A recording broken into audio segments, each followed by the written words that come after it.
Good morning, guys. Good morning. All of you are there. Good morning, Abhay. Good morning. Good morning. Good morning, Nishant. Yeah, Kundan, you there? Okay. Yeah, All right. yes, ma'am. Yeah. Good morning. Yeah. So, good morning. So, today being the last session, so essentially what the coverage would be, there are three areas, focal areas, what we are going to actually focus on and cover. One, linking, reward and performance. Then we will also look at some amount, we will talk about benefits, which actually in today's times, they form a very critical element in terms of branding. And then we will look at total reward planning, that is essentially budgeting. And I'm sure all of you, most of the HR people, HR heads, etc., they're little kind of, this is a gray area, little ambiguous. So I'm sure most of you are keen to understand about how do you do HR budgeting, with respect to your compensation. And so we would be doing that. So these are the three areas. And today what we will also kind of have about 10 to 15 minutes so that we can take up any challenges, any issues, or any doubt clearing kind of a thing, okay, based on all the 4 or 5 sessions. Okay, so that is the way we would go about. Okay, guys. Okay, all right.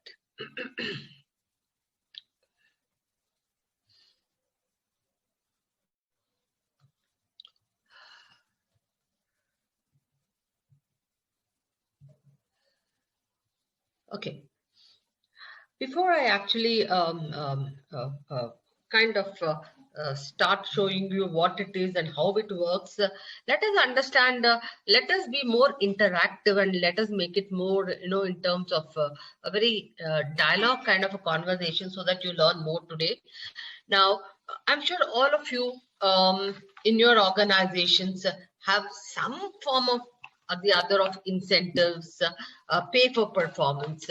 Anybody who can actually, what kind of incentives you all have at the moment? Anybody? Ma'am, mine is a recruitment firm, so recruiters have incentives on closings. On closing the numbers, right? Closing the positions. Okay, right. Done. Okay, that's one. Kundan, you want to mention? Yeah, ma'am. In our organization, we have 3-4 types of incentive plan. One in SIP is a sales incentive plan for all sales folks, and other is for supporting staff and IT and all. We have a total reward. It's company perform as well as employee perform based. And another, we have to retain high talent employee. We have retention bonus plan for 3 years. Means after 1 year completion, if employees stay with us, we will give them 1 month basic salary, base pay, and 2 year, 3 year to equal to 2 months base pay, or 3 in if completed 3 year to 3 years base pay. We have also quarterly star award, like that. We collect the nomination from functional. Anyone can suggest and nominate to anyone. So then our first level panel is there. They identify and they choose on the basis of ratings and all. We select quarterly 2 or 2 star performers. Correct. Yeah. So even we have also globally, it is handled by global, that RSC stocks based. Yeah. So you have some kind of a nominal amount for these star performers, which is a part of reward and recognition. Okay. Yes, ma'am. Excellent. Yes, Excellent. Anybody else? We have also dinner for 2 award. Right, right. So, in kind of rewarding and appreciation, you'll also have a dinner. Yeah. Okay. Anybody else who want to like? Yeah, I have seen one more unique thing in my organization. Yeah, which organization? Zaggle, it's a incentive and reward company itself. Okay, So Hema they- Bindu, huh? Yeah, yes. So what we have seen is raising a fund. So as an organization and as a startup, they wanted to raise funds and they've been looking for investors. Mhm. So this is very unique, which I've seen only in this organization, that head of finance would be given a X, triple X, 4X amount Mhm. based on how much of investments he can bring into the organization. Okay, okay. So, and that would be paid after 1 year of his tenure with the organization. And within that 1 year, if he's getting this much budget, this is going to be the bonus. This much budget, this is going to be bonus. So this is something which I've seen very uniquely in this organization. Apart from that, we generally see that 1 year anniversary, new joinee bonus, such things. Okay, great, great. Anybody else who wants to? I am associated with the JBM group. Okay. So in our case, totally based on the scorecard. But Okay. in case of bell curve is not so perfect, but we have just last year we have started potential 9-block theory. This is based on the potential and performance. Right, right. Yeah, everything is depend on your incentive is based on your potential and performance. So that's why also at present not so exhaustive, but we have just started last year. Okay, this is Avai? Yeah, Okay. Okay, okay, okay. All because right. manufacturing sector, because in case of the automobile sector, especially for lower level, they are frequent flyer. So in that case, if somebody will give a temptation of 1,000 rupees increase or 2,000, so they always immediately left the organization. You cannot retain the employee. But we have started But the auto sector works like, a cartel, huh? Yeah. It works like a cartel. You can't poach. Nobody can go to another organization.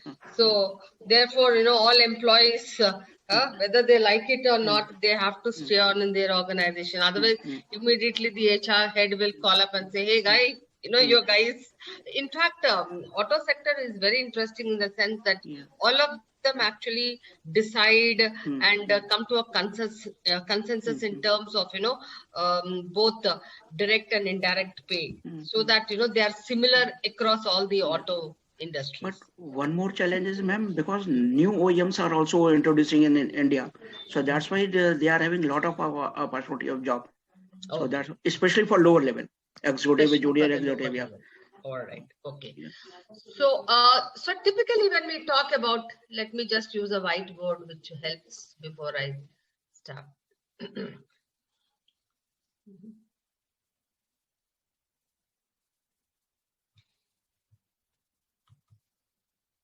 Why is the whiteboard not coming? One second.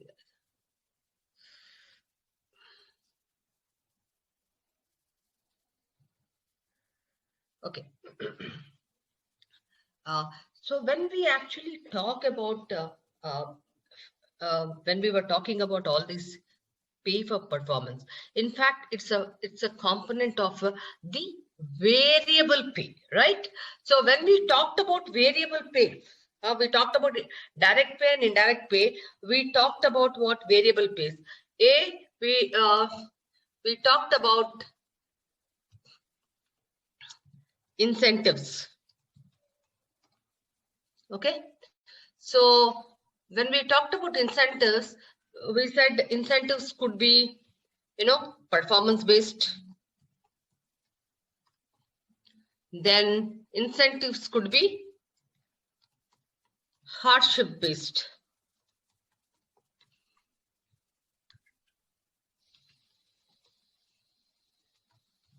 Hardship. Okay, so today we talked in our second session about hardship. We also talked about merit,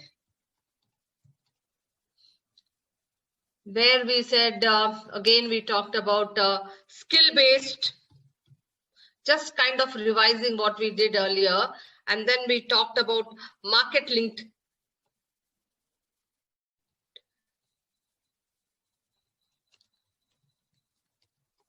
Okay, so these are the various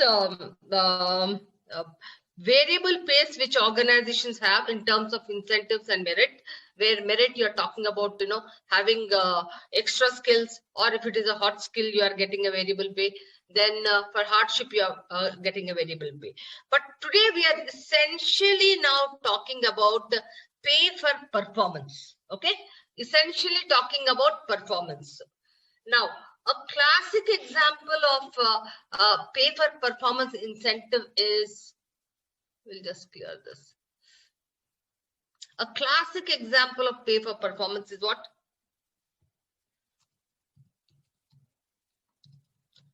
Sales commission.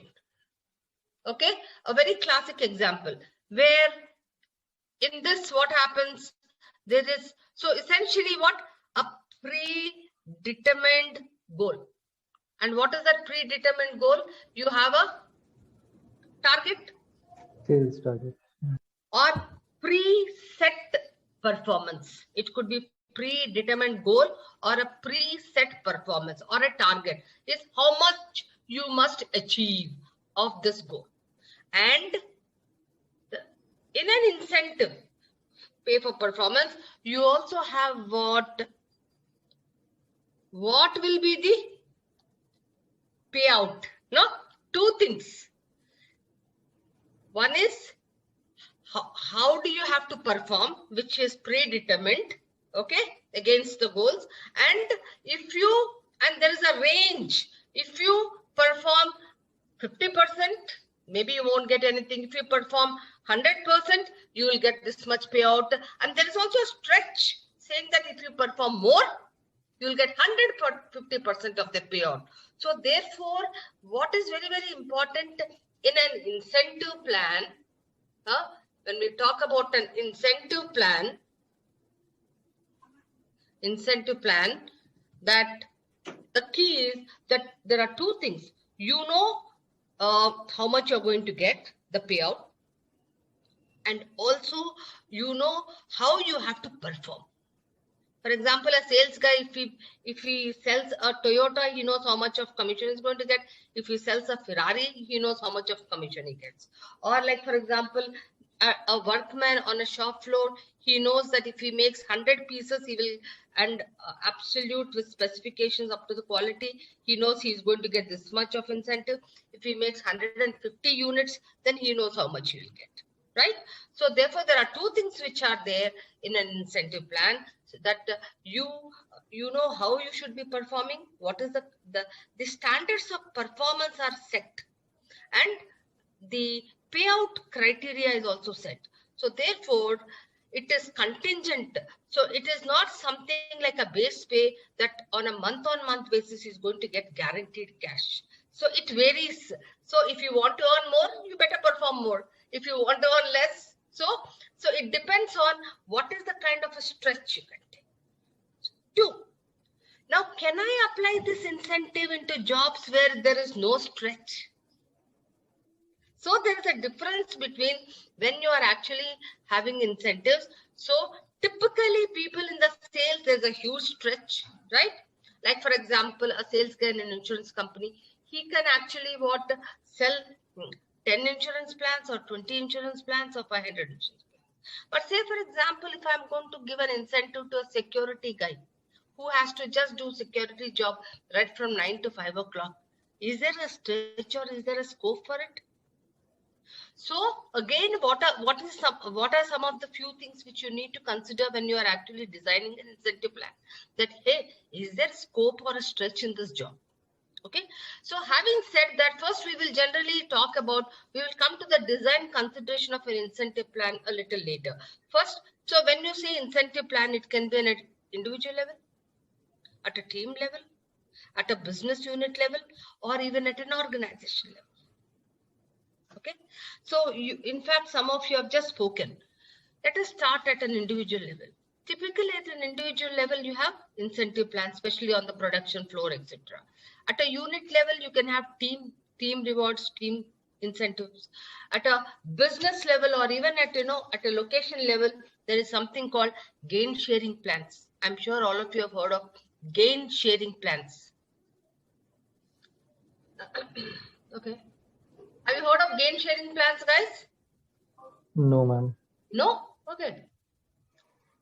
What exactly? Yeah, I'm going to help you all with that.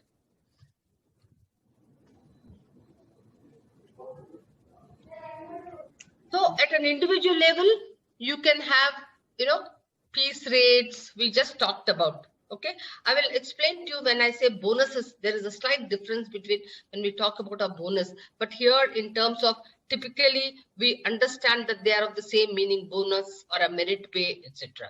Okay, so at an individual level, you know that you can have piece rates. At a team level, you can have team bonuses, team awards. Now, I was talking about at a business level or a unit level, there is something called gain sharing. Now, this gain sharing plan is typically found in manufacturing organizations. Okay, when you go to any location, what happens? You want to increase the productivity of that unit.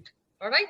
So, in order to increase the productivity of the unit, you are also looking at certain other goals, saying, for example, reducing the cost of rework, that is ensuring that is 100% quality, and also maybe you are saying inventory, okay, just in time. So you're adding certain operational goals there, and then you are talking about, okay, so if this is the kind of a productivity typically taking into consideration month on month, that so you fix a level of productivity.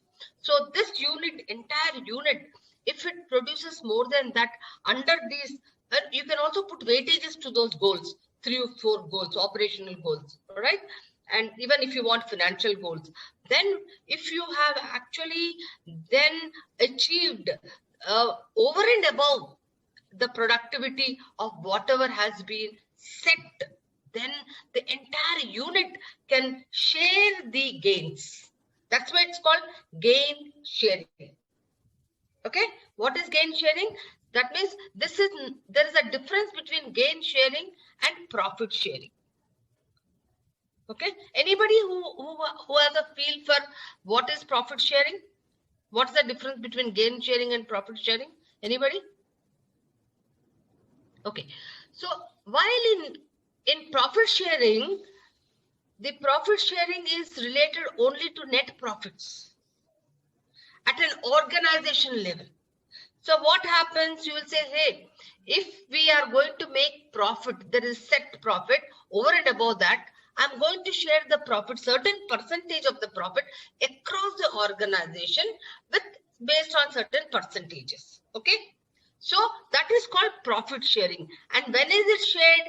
After the end of the year, when you actually look at your, profit and loss account and you have calculated your profits.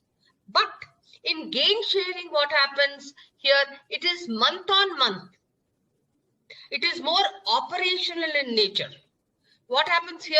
You are actually setting a productivity index and with certain 3 or 4 key goals. If you have taken, a data into consideration of, yes, there is a lot of wastage in reworking, there's a lot of material which is going, or inventory cost is going up because they're not looking at just in time. So you want to also fix 3 or 4 goals, predetermined goals, and put weightages there.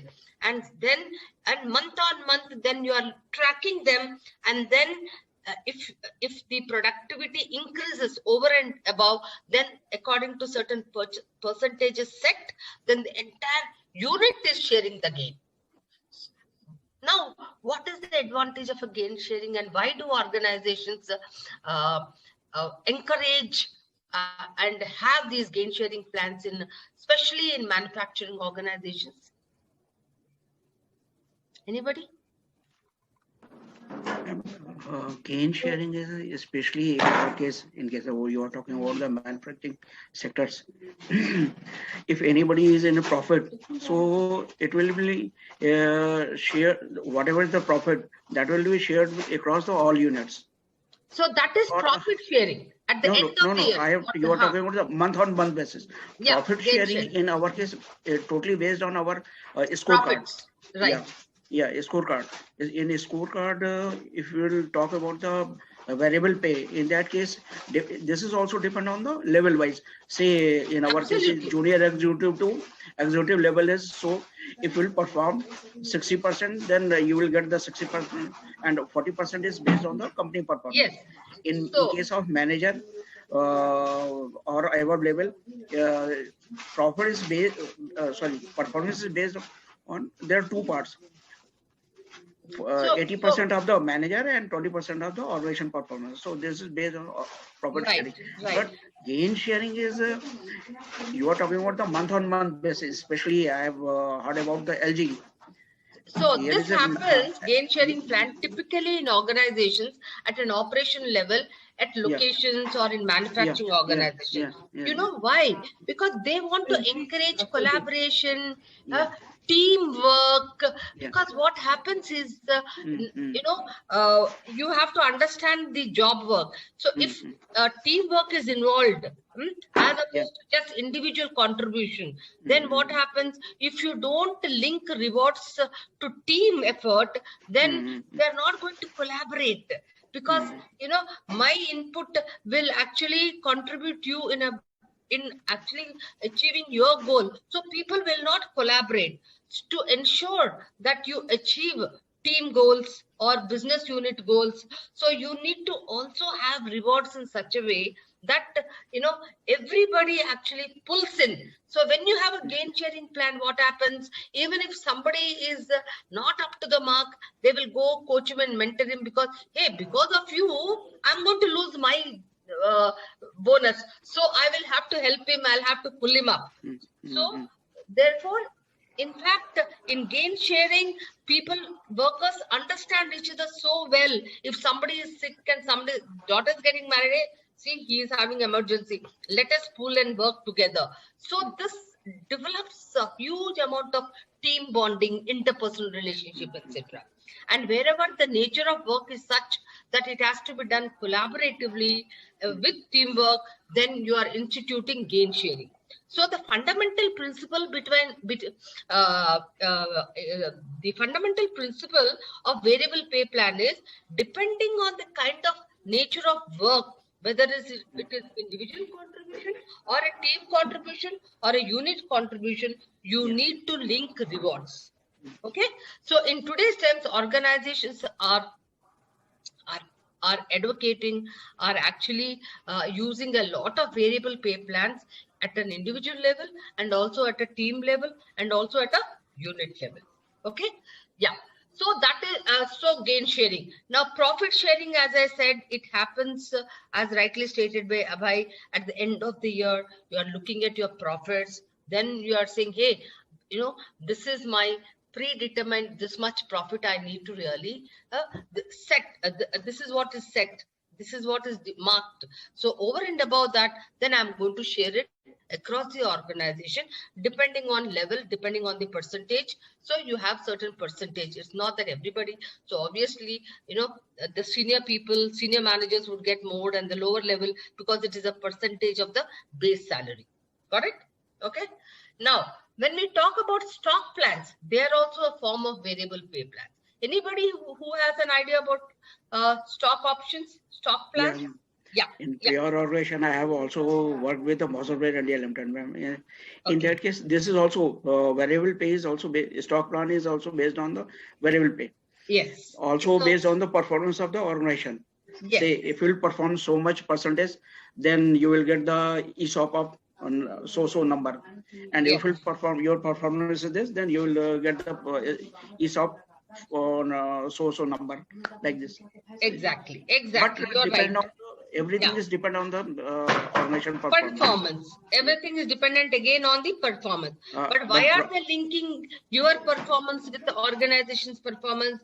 Because all the individuals, all the employees, only when they work together, they can raise the performance of the organization, right? So therefore, they link it up. That is why the connect between, when you are talking about a variable pay, that every individual has certain percentage that of his contribution, and also the organization's contribution. If the organization is not going to achieve X amount of profits, then your bonus or whatever can go up or can go down. But say, for example, you have really boomed, you have done so well, then if your profits have gone up, so then what happens proportionately, even your returns, your bonuses also will go up. Okay. Having said that, ESOP is also a very important retention tool. It is linked, as Abhay also was speaking about, performance. Okay. So you want to retain your top performers. Now, because you want to retain your top performers, you are saying, hey, you have really performed well. Then what happens? You have joined, say, for example, today, after 2 years, you will get what? A grant letter. What is it called? A grant letter.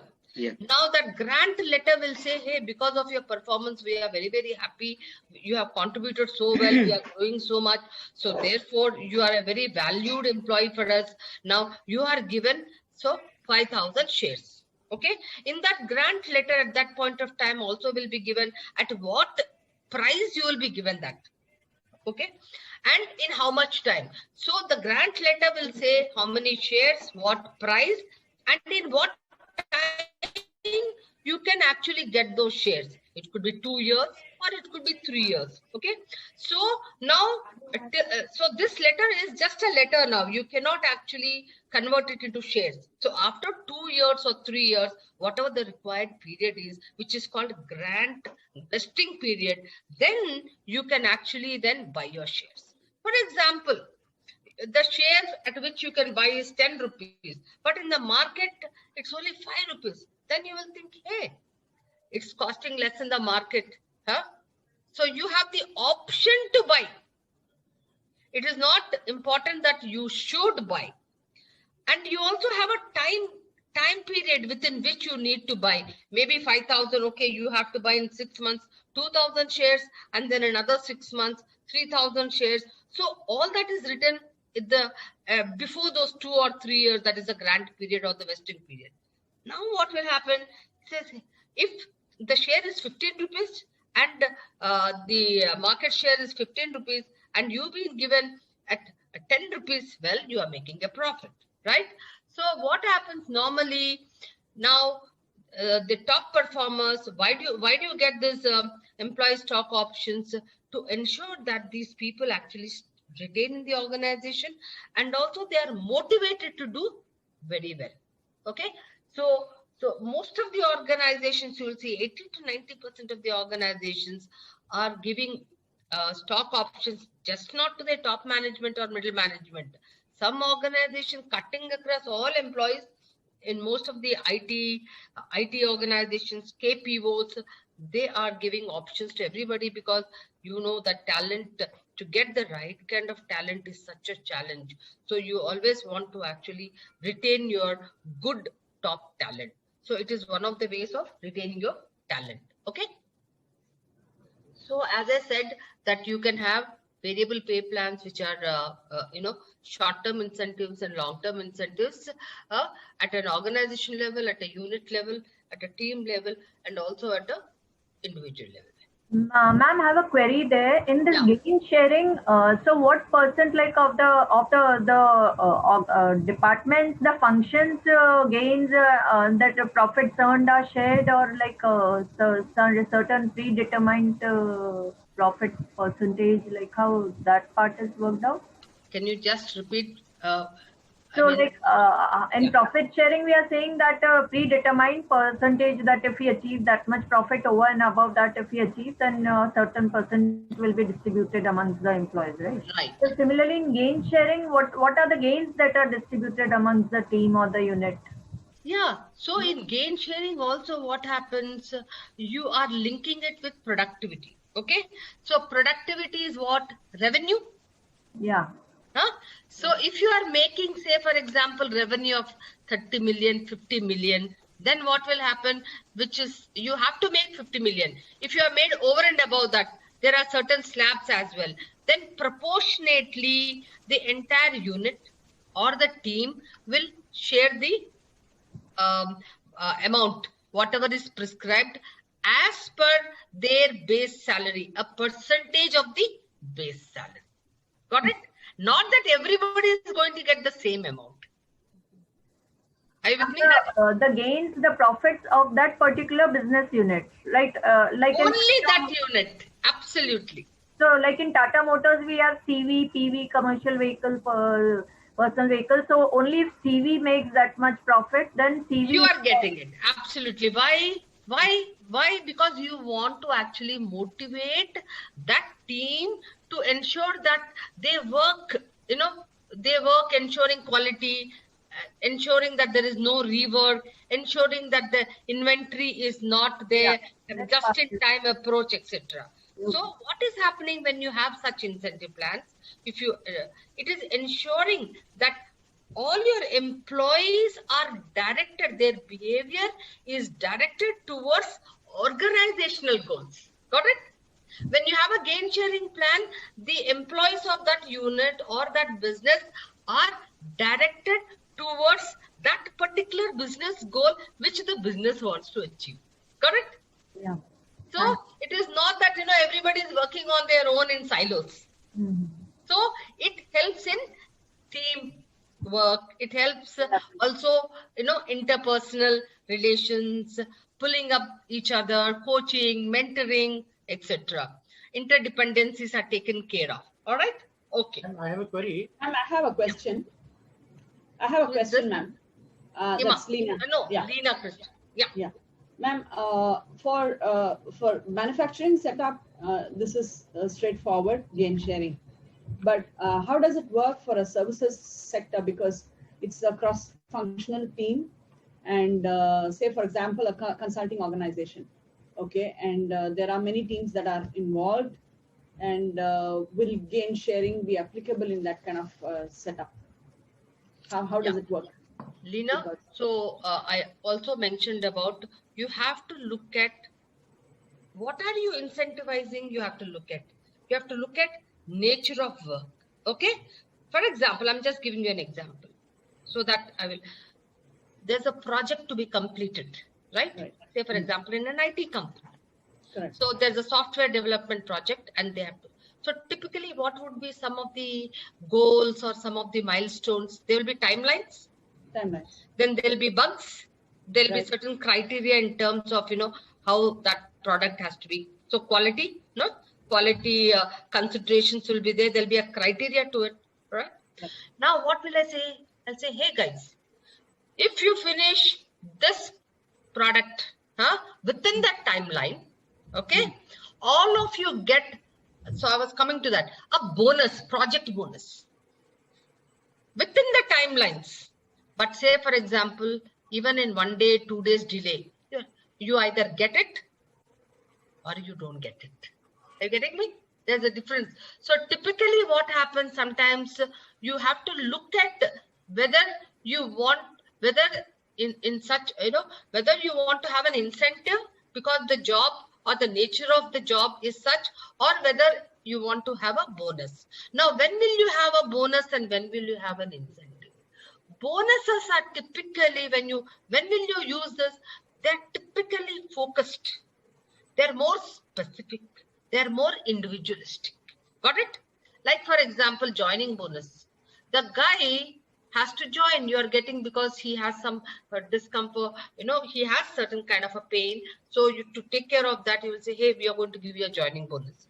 But one day and he says, no, I can't join. Will you give him some proportionately some bonus? No. You either join or you don't join. Focused, individual. Retention bonus. You stay for these 3 years, you get that bonus. Otherwise, you don't get bonus.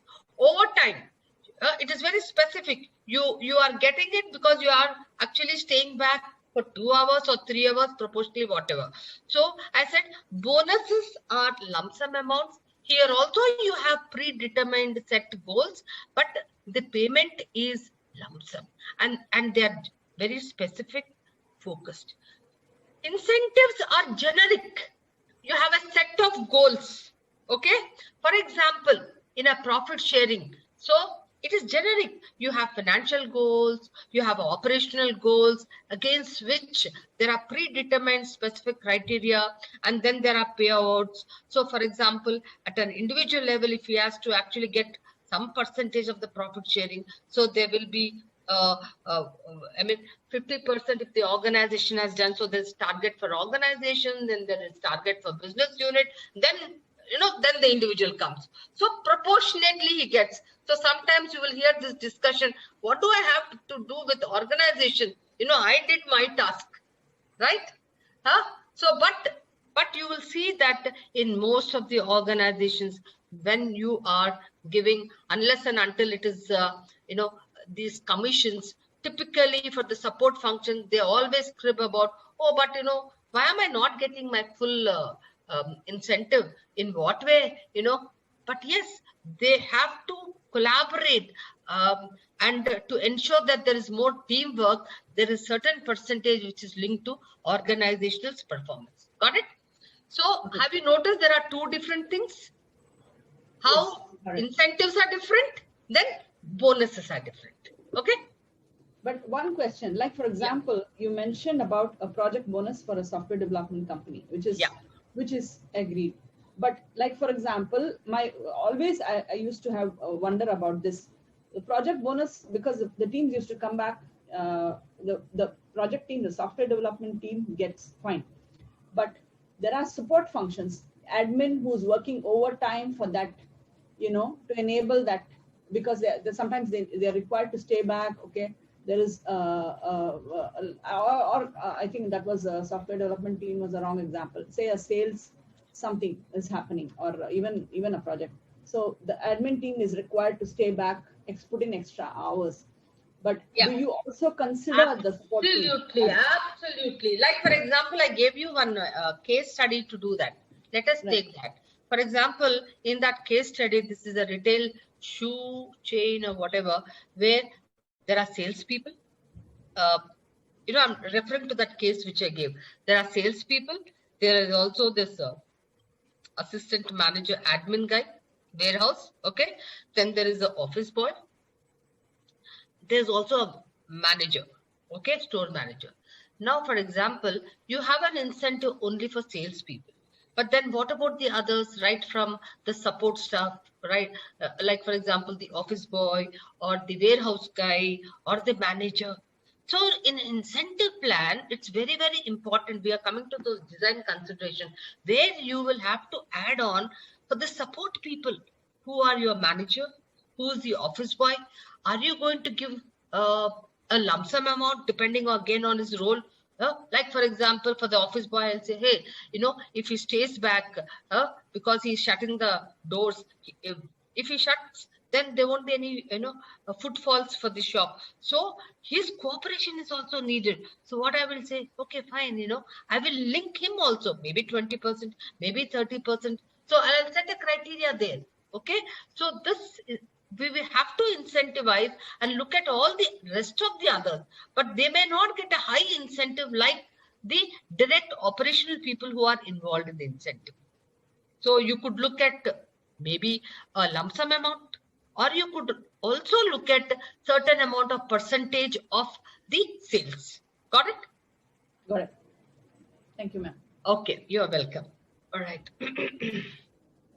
Just to add on to you,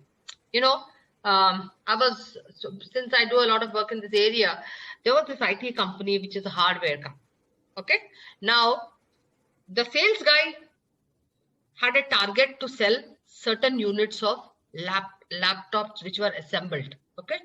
But then, does he assemble the laptops?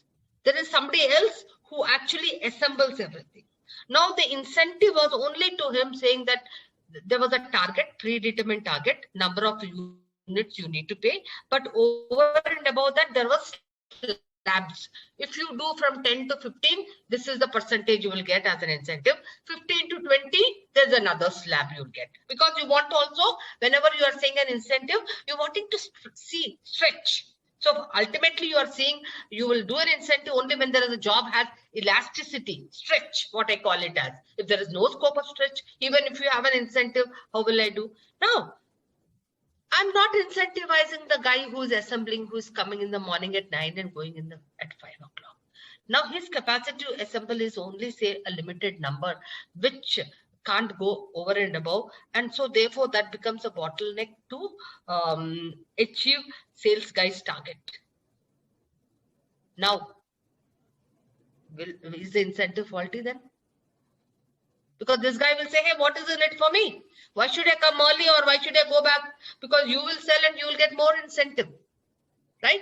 But what if I were to say, this is in Dubai, and what if I say, hey, for every, either I put as a lump sum because you're staying, you have to stay after office hours work. So a lump sum amount, or I will link it up some percentage with the number of units he will sell. Are you getting me? Yes, Then yes. what will happen? He will run. He'll say, if I make more, he will sell more. Okay? So that's how you need to understand the job designer. Okay? But here the question would be, the other guy, he's anyway is his job role, right? It is factored in his job role. What is that? Not doing anything, like for example, the producing the units is 9 to 5. Assembling. But he guy. has a capacity, no? Oh, okay. Don't you think there is a capacity? How many laptops can I No, assemble? but his hours are not increased. Even if I look at time and motion study. Now the point here to make is, So we do a workflow. So if I want to, so what we call it as workflow, then if I want to really increase the number of laptops this guy has to sell, I will, that is the intent first I have to check. Then I will link my incentive of the support staff also to that. For example, simple, Lena. My house, I'm actually planning to do a remodeling everything. Okay, think about, now the focus is on, incentive. Say, for example, I will say, okay, fine. I am going to actually call this carpenter or the mason, etc. And I will tell them that, I will pay you on a daily basis. Okay, daily. So what's the incentive? Daily basis, you will get your payment as per the market rates. Okay. So typically what will happen? So that's my incentive. So I'll pay you as per the market rate every day. Now what will happen? My incentive is around, like you come, you finish, you do your work and go. So what is happening? Will it take more number of days? He will, for him, what I'm expecting, he will keep a job which has to be done in 10 days. The motivation, yeah. 20 days, right? But what if I say, this is the amount of work, guy, I want this to be finished in 10 days or 15 days. See, there's a different dimension to it. So you need to finish it and this is what I'll pay. So when we are designing, that's what I'm going to come now. When we are designing an incentive plan, we have to focus on what is the intent. Okay, we're just coming to it now. Yeah. Now, some of the design considerations for a performance plan. Intent is very, very, very important. So how do you understand intent? What do you mean by intent? Anybody? Just getting a feel. Purpose of payment, or objective of the organization. Purpose. Like for example, I will refer to the case study what I gave you all. Intent. What could be the intent from the performance point of view? Increasing of sales, right? Increasing of sales. Because the performance was low, non-seasonal times, seasonal times it went up a little. They were also not selling, upselling, cross-selling, only selling branded items. So increasing performance. So intent could be one from the performance point of view. Two, intent could be from the behavior point of view. That means how will they sell? Only when they have more of team behavior. So that is another intent from the behavior point of view. Increase the team behavior, right? Interpersonal, etc. Then from the HR point of view, how do I motivate, attract and retain my talent? Because this is some super sales people were wanting to go away, etc. So I also want this intent from the motivational point of view, from the attrition point of view, from the retention point of view. Got it? So you need to actually be keenly understand, hey, if I am going to design an incentive plan, what is the purpose? If I spend a lot more time, begin with the end in mind. That means, what is the purpose of having this incentive? Go back and also look at some kind of, numbers. If I'm going to have this kind of an incentive plan, what amount of sales increase will it give me, etc., etc. Okay. So intent. Everybody very clear? Intent is purpose of this incentive plan. Okay. So don't just look it from the performance angle, but look it from the behavior angle. Look it from also from the HR point of view, which is more motivation, attraction, retention, etc. Then next, who are the people eligibility? Who are the people who are going to be eligible? Like for example, I'm going to make an incentive plan, piece rate. So that typically will be what? Shop floor workers who will be. Then, or if I'm going to make a gain sharing plan, who will be there? So all the people, it could be supervisor, it could be shop floor worker, everybody, whoever is working in that business unit, etc. So I need to understand, hey, who are these people who are eligible? Then sometimes in eligibility also need to define, are probationers eligible? No, that also I need to look at. So when you're writing a policy, incentive policy, you need to be very, very clear about this thing. The next, when I'm talking about participation, it is nothing but what percentage. Very, very clear when I'm devising a sales plan, commission plan, but for a support staff. So I say, hey, because you are at a low level, only 5% of this entire, like for example, if at an organization level, when there is profit sharing, it's only 5% at a very low entry level, or maybe middle 20 to 30%, top level 50 to 60%. So depending on the what I call it as circle of influence and circle of control. Okay, depending on that, you need to understand what amount, what percentage will I give, or will I actually set aside as the variable, right? Otherwise, support people say, hey, what is this? Why such high percentage when I don't even have any control on this job? Have you heard many a times people saying? So you also need to look at what amount of control is there. Then very, very important, what measurement? What is the criteria? We tend to overlook this criteria.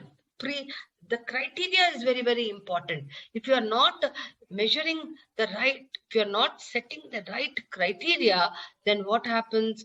There's a tendency for the incentive plan to become a flop and a failure, because people will begin to lose trust. As it is, many a times you will see, when you are doing that bell curve, etc., what happens? Tell me, Kundan?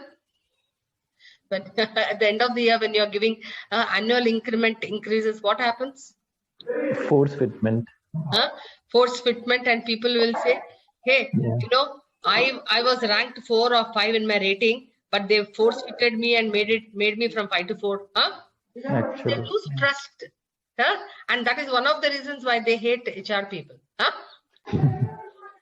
Because the business typically blames the HR. It says, I gave my rating. It is there, that everything happened. That's why you got less. So unless and until it's very transparent in the way this what is the entire performance is going to be measured, what happens then? So when do you have to explain? Right at the beginning. Hey, how are you going to? That when you set the criteria, you have to explain very, very clearly in the document as to how it is going to be measured. Now, there are a lot of ways to measure performance criteria. You can look at internal benchmarking. You can look at external benchmarking.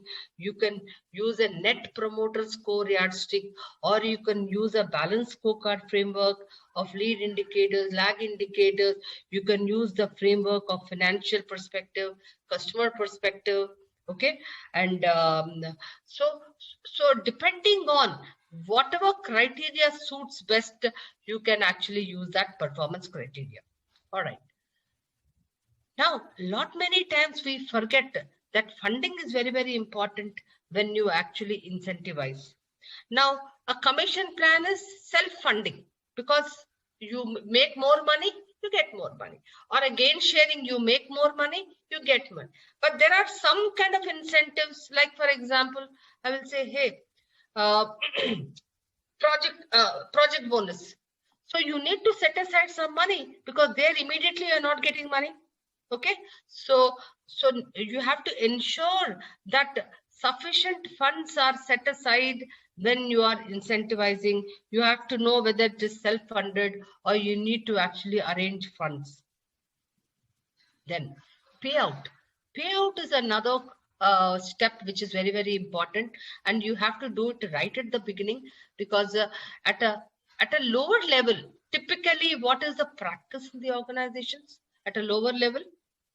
Anybody? Incentives payout.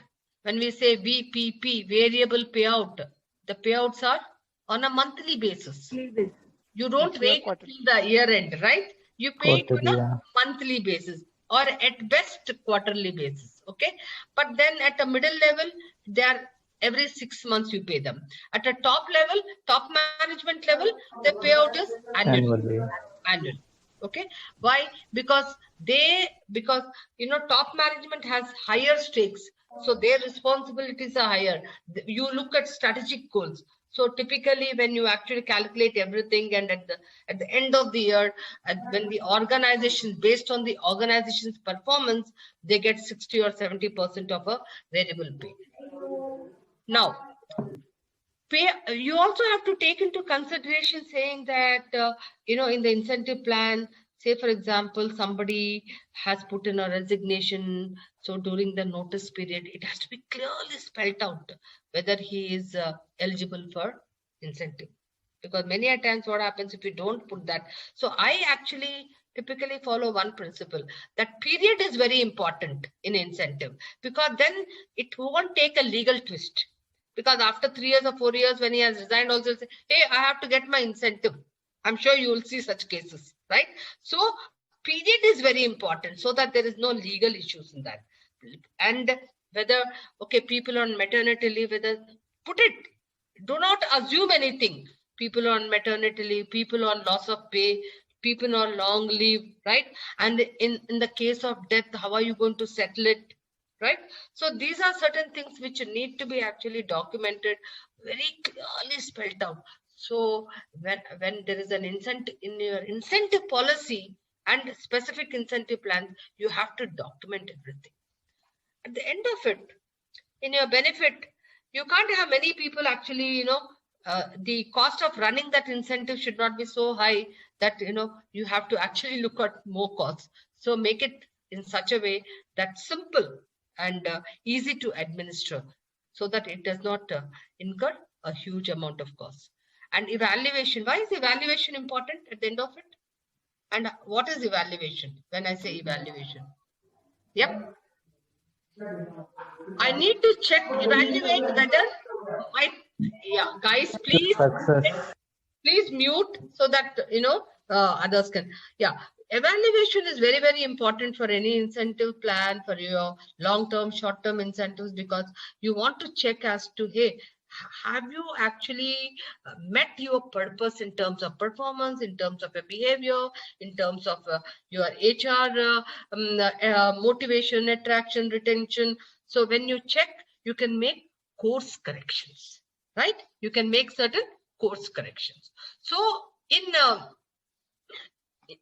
I try to actually in the shortest time give you in a capsule some of the design considerations in a pay for performance plan.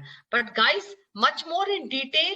But yes, feel free if anybody is interested in knowing more about it, the intricacies and the detailing, definitely reach out to me and I could support you in terms of reading material or case studies, etc. Okay. Any questions thus far, guys? These parameters are especially we will consider in case of the profit sharing. Which parameters, Abhay? The intent and eligibility, participation, yeah.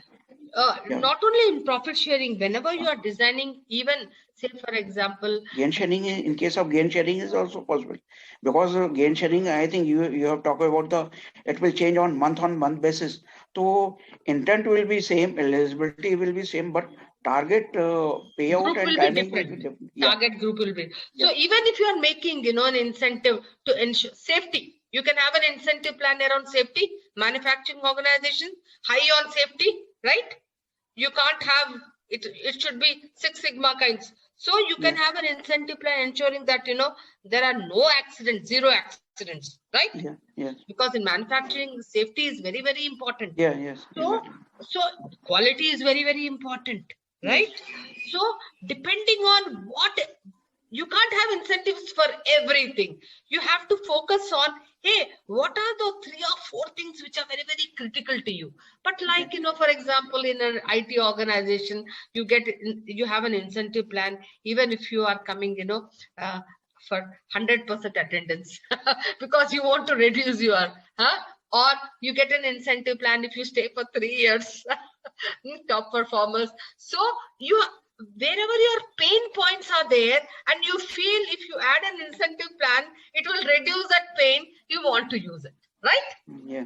You want to motivate that guy saying that, but you don't want to do it for everybody, only for people. So you are segmenting also. Okay. You are segmenting, you are saying for which target group you want to give this incentive. Got it? Yeah. You don't want to leave money on the table like that, no? Right?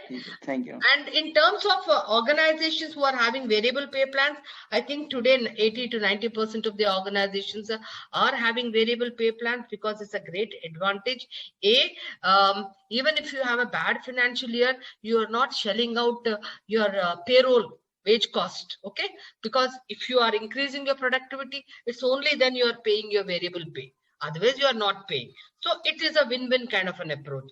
And also, secondly, you are also able to guide and ensure that all your employees are actually directing their behavior towards goals for which the organizations want to achieve. So there is some kind of a focus there, right? Because you are determining the goals and saying, hey, this is what you're going to get. If it is a safety initiative, it is a productivity initiative. So you are saying, so you are directing and guiding the behavior of people so that everybody is actually then going that way, focusing on those goals. So there are advantages, a lot of advantages, yes, but the flip side is if you have too many incentives, then the employee will start asking, what is it in for me? Is there an incentive plan? Only then I will do it. Because as per the JD, I have to do only this. You tell me what's it. So for everything, you will want a banana. All right, guys. Okay. Yeah, okay. Okay. Let us now shift gears and let us go to a little bit of the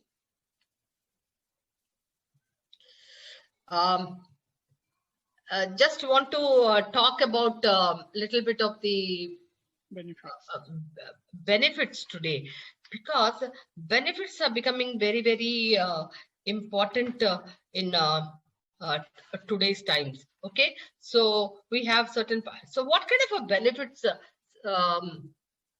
are you having in your organizations other than the mandated benefits? Other than the mandated, I want to understand. Okay, there's a chat. Like we have a mediclaim for employee and family, including parents covered. We have a GPA, group personal accidental policy. We have also GTL, term life insurance. And during this COVID, we again purchased for all employees additional 5 lakhs COVID policy like that. So and we have a gratuity trust. So through gratuity trust, also a term life insurance. Suppose some employees, something happened in today's time, and his remaining service is 15 lakh. So 15 lakh will be paid by trust, like insurance company. Okay, excellent. Let me just go to fitness for gym membership. Right. So let me just use a white board. Helps me to. Okay. Okay. In today's times, what happens? Benefits are becoming very, very critical for most of the employees. Okay. So typically, guys, every organization, one kind of benefits is mandated, right? Mandated. That means they are everything related to compliances. Regulatory and compliance. you have no choice. Whether it is insurance, everything related to health and insurance, whether it is protection like PF, gratuity, etc. Okay, and what are the other mandated? Yes. Whether it is time, time off, where you have no choice. You have to give maternity leave of 6 months, whether you like it or not, right?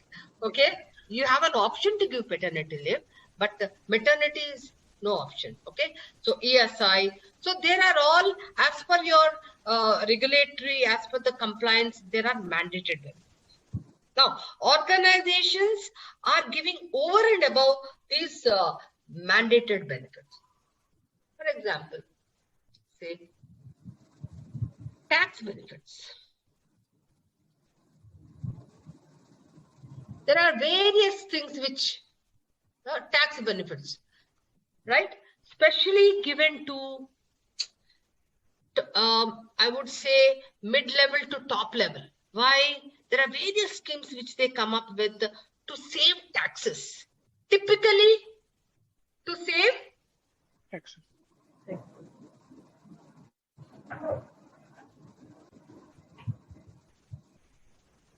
Taxes. So this is primarily towards the top and the middle levels. Now, then you have another set of cost related. For example, very importantly here I want to say, for example, I will say, typically benefits, the first thing I wanted to say, benefits are aligned with grades. You may design a salary structure as per a point plan, right? But yet you will align your benefits as per the grades. So for example, if there is somebody in grade 1, he is entitled for certain benefits. Grade 2, he is entitled for certain benefits at a certain value. Grade 3. Now, so likewise, when you are saying cost related benefits across all grades, say for example, I'm a person, I'll say I'm working, and so you will get 50% discount in gym, you will get 50% discount in the retail store. So I'm having a list of benefits, but I am not a gym person, okay? Or like for all of you, I will say you get 50% discount for this special training program. As I can see that all of you are on the learning curve, you want to learn, right? So what does it mean? I may have a list of benefits, but I don't see value because I don't want them. Because I don't see value. It may be a very good benefit, but I don't see value. So how will you ensure that your benefits, they are cost related, align it to them? You will say, you will create a flexi approach. So therefore, you have this flexi basket, right? Have you heard of this flexi basket? Flexi basket, I'm sure most of you have. At every grade, yeah, somebody was wanting to make a point. Yeah. No. I heard about flexi basket. Yeah. So at every grade, you have a list of points with benefits. Other than mandated, you have no choice. Then you can. So there are something like a gym. Also, like for example, there are like for example, other hobbies, etc. Then I'll say whatever suits me, I will opt for it. I will choose because I see value in that. So organizations are giving a flexi basket with certain point values, saying that you are entitled for so many points. You choose amongst this 4 or 5 in this basket of yours, what is that you want. So there they are also offering that cafeteria approach. Are you getting me? It's a flexi basket where you are having a cafeteria approach of choosing whatever you want. Got it? Then I will see value in the benefit you are proposing. Otherwise, what happens? You are giving me a benefit, Jim, but only 20% of people are using it. Then don't you think organizations incurring cost? Got it? If you are giving a benefit, but the usage, like, in in fact, all of you should also then start looking at data. Very, very important. Do analytics in your comp data. Whenever, like as a comp and ben person, you have to check if this is my benefit cost for particular benefit. Okay, what is the usage? If I don't have sufficient usage, then isn't it a waste of money? So I need to say how much am I incurring the cost, and then the usage only this much. So you need to understand. So therefore, it also helps you in ensuring that there is optimal usage of your benefits. Lot many times you must have understood that a benefit to milta tha, aap koi use nahi karta, to usko you have actually wound it up, wrapped it up, because nobody is using it, right? Okay. Young workforce, you want a gym, etc. But in a manufacturing where you have 40 to 50 age group, so your benefit segmentation also in terms of what is the demographics, what is the age group, you need to understand, do a benefit analysis, and then according to that, then give even in the flexi basket. So typically you do a benefit survey for to understand your workforce better. Okay, so that's how you can become very, very sensitive, very today, like you always want to get customer feedback. Likewise, you also need to get your employee feedback through customer satisfaction surveys, not just once in a year. People are doing it almost every month and every quarter, because as you know that to ensure to increase productivity, to motivate these people, you want to really get the pulse of it.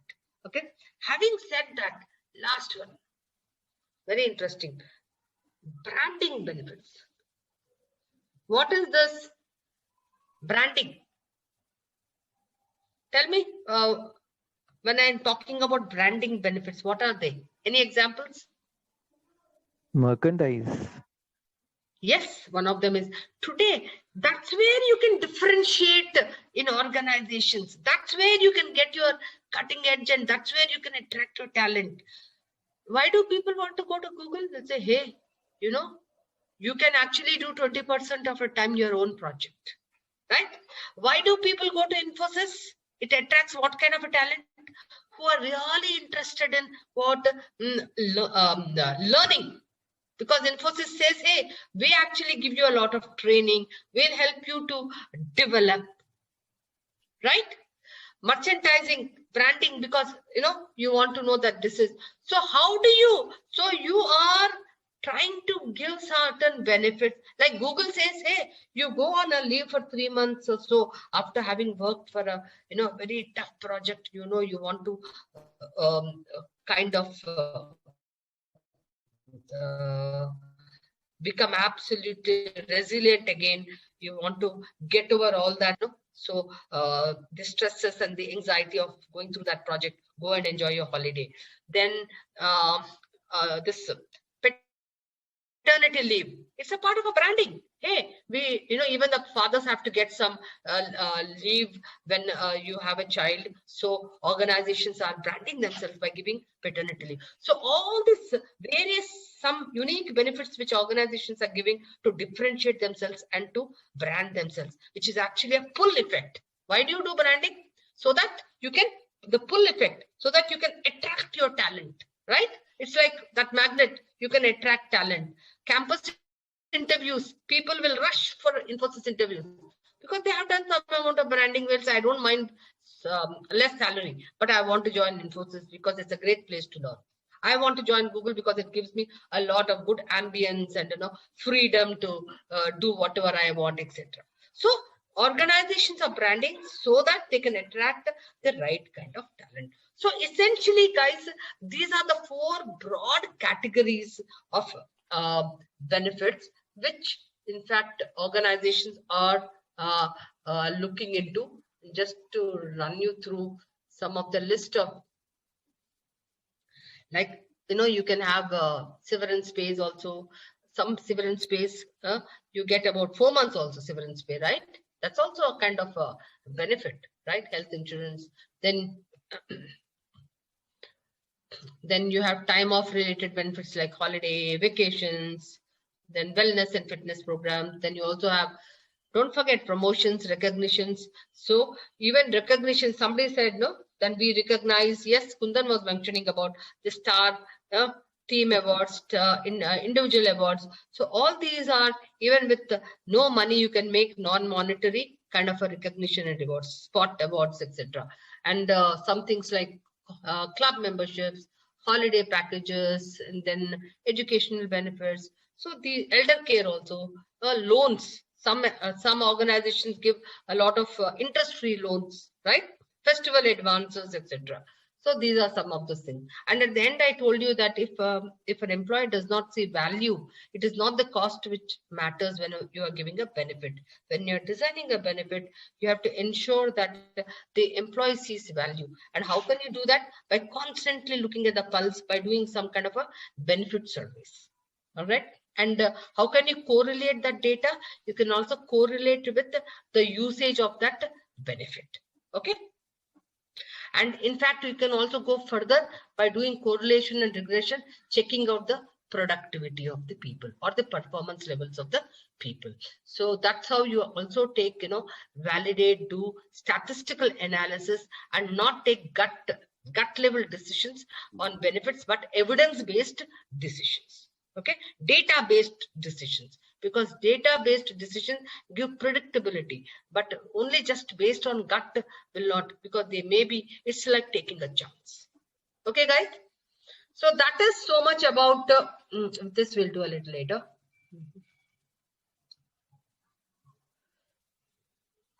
Yeah. So any questions on benefits? Any questions on benefits? Okay. All right. In fact, I just did a small rough kind of total reward plan budgeting exercise here, so that to give you a kind of for you all to appreciate how to go about a budget. Okay. Now we are going to do total reward budgeting, or what we call total reward planning. All HR heads. Typically what happens, your managing director or the co will come and say, hey guy, to the HR head, so now so what is your HR budget, payroll budget going to be next year? Okay, next year. How are you going to do it? Any clues, guys? Anybody? It helps me to, yeah. Anybody? Nina, you want to? How do you go about it? How do you go about? Say, for example, you have to do your payroll budgeting next year. As a comp and ben person, you are responsible for the payroll. Okay. So, yeah. Okay.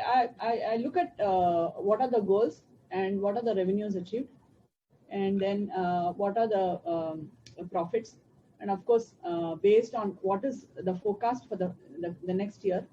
And then based on the forecast, then what is the revenue forecast that the company is looking at. And then I look at how I mean, of course, based on all the functional departments, we do allocations, what the management is planning, how much they're planning this year. I mean, if the revenue is purely based on revenue, ma'am. Okay. Very simple. Very simple. I will give you a very simple process, so that then you can add on, so that it gives clarity for you. Okay. So typically when I talk about budget, we need to look at one ratio, ECR ratio. Do you know what is ECR ratio? Anybody? Employee comp. Virtual chocolate for that. Virtual chocolate. No takers. This incentive does not motivate people. ECR. Employee cost ratio. Employee Compensation. Yes. Employee cost. Employee cost vis-a-vis the revenue. Very important. Okay.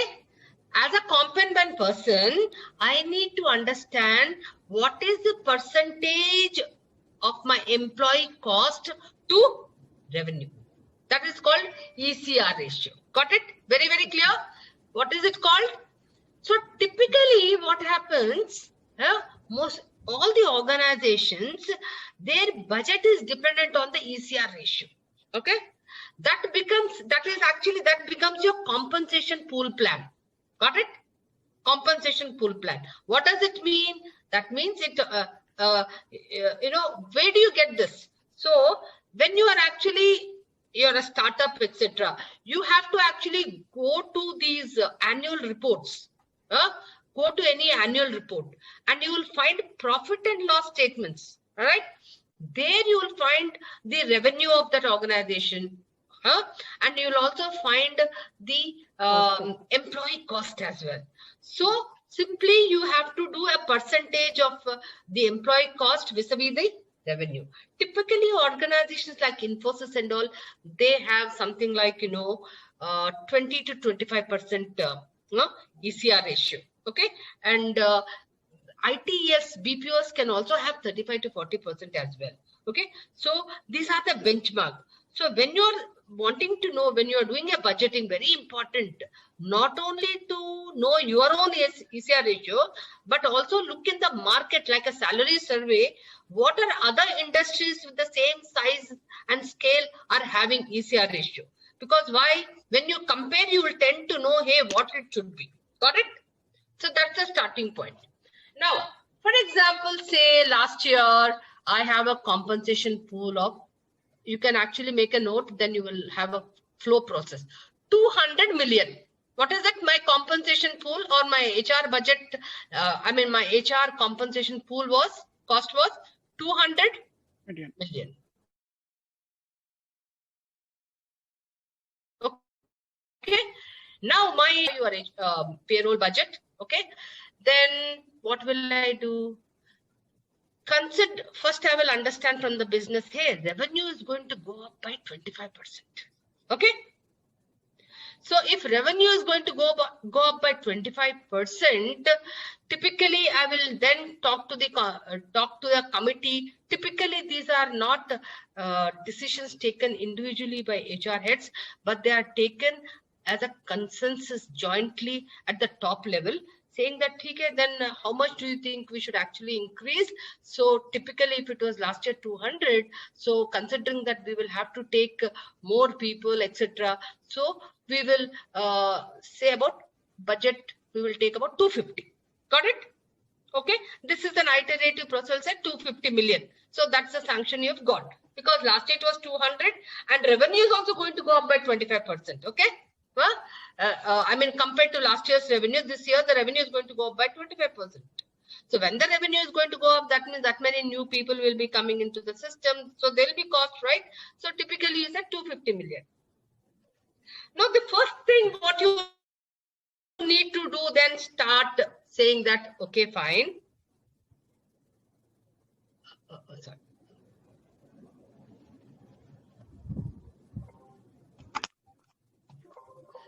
First thing what you need to do is, when you're doing that, you can just write this. So when you are beginning to do, the first thing is you need to look at level 1. In a level 1, what will you look at? Let's go back to, I'll say, hey, this year, the Provident Fund, 50% now basic, right? So what will happen? Won't your budget for Provident Fund go up? It will go up because of the new government rules, regulations, compliances. So by looking at that, I will say 5% or 10% of it. So 5% has gone up. So that means an additional, I've put here like worked out 10 million. Okay. Now look at this again. Now 25% revenue is going up. So don't you think I'll have to recruit more people, etc.? So the cost is also going up, recruitment costs of new people, etc. So again 10%. So 20 million. Are you on the same page as I am going, guys? Please raise hands or just ping me, chat.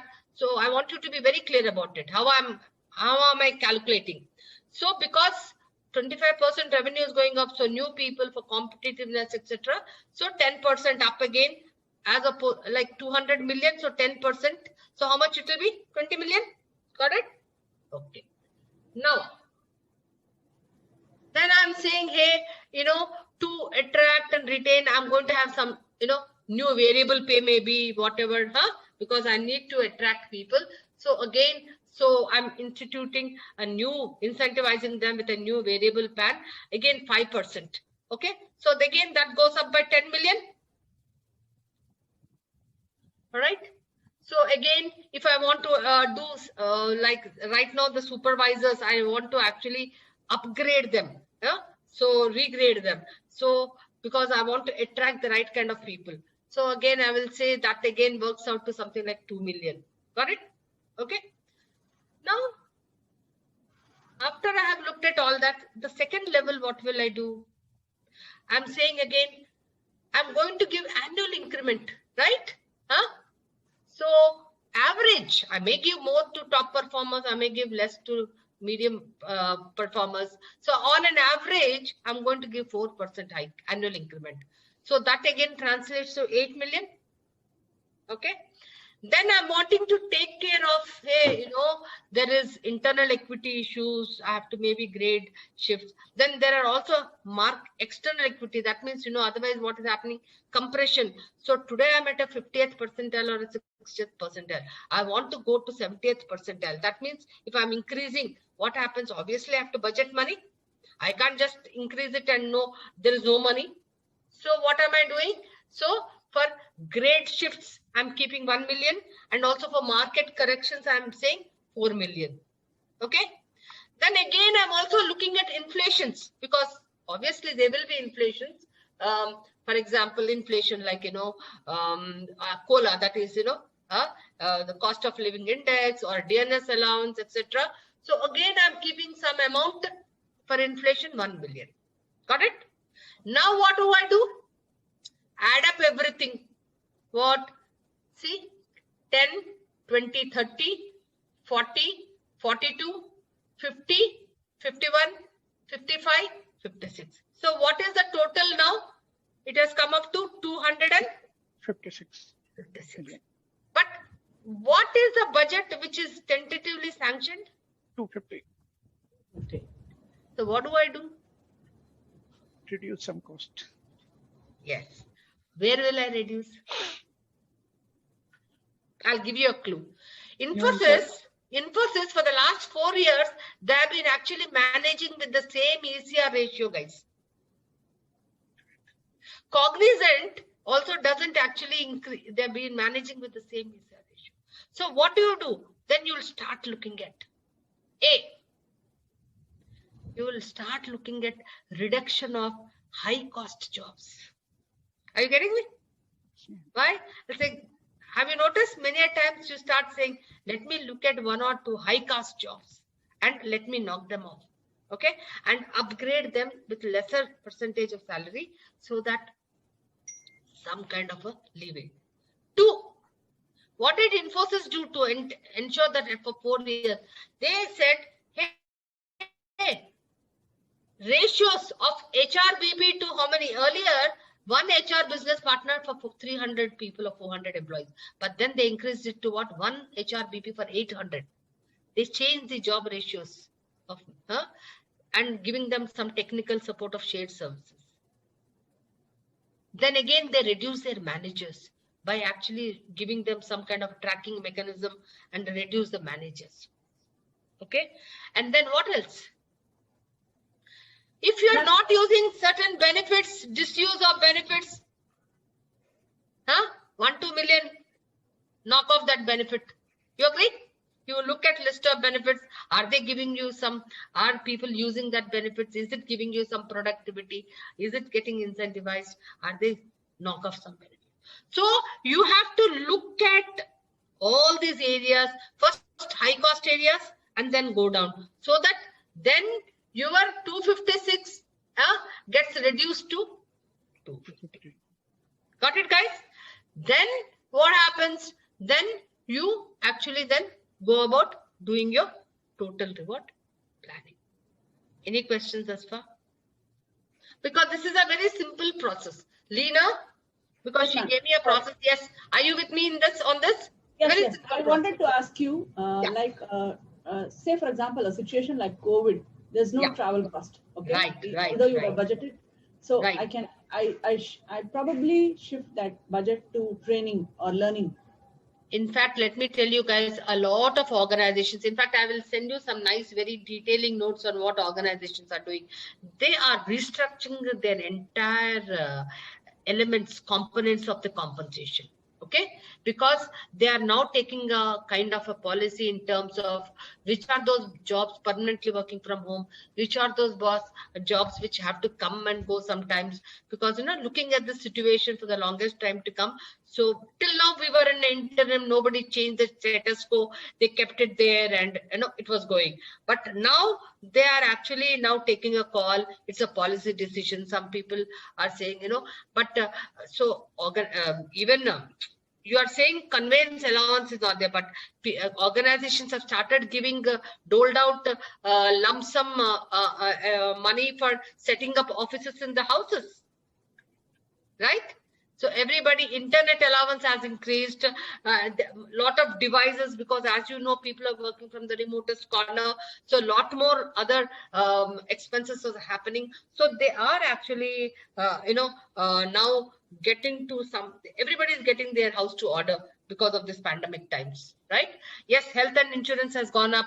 They're giving flexi kind of a benefit. If you have noticed earlier, the floating number, now they have increased, and they have also extended to other members. So they're becoming much more, they're customizing these health benefits especially. Okay, so it is at the crossroads now, but a lot of changes are going to happen. Okay, and at the same time, they have to keep it with your taxes as well, right? Which are those elements which attract less cost? Because as for the tax, some are totally exempted, some are 50% exempted, that kind of a thing. All right. Okay. Any questions thus far? One more thing is HR person should be little bit smarter, because we always know top management, they always slash the budget. So it automatically, if you will increase the budget by some percentage, looking after the past year experience. Very, very right, sir. We always keep a 10 to 15% always, in a kitty, because you always tend to inflate and show that, hey, this is what it is, because you never know what happens. This is like a housewife who always, inflates the, you know how it is. So that's how HR person also does that, because finance guy, he will not give you otherwise. Huh? Right. Yeah.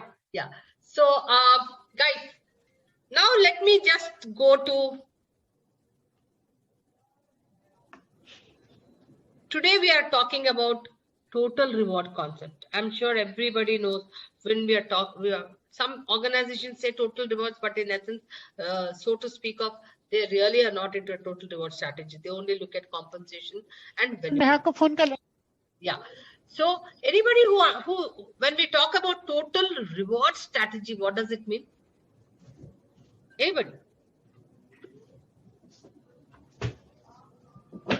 Yeah, that's how you get interactive and participative. Yes. Anybody wants to respond? Total reward strategy?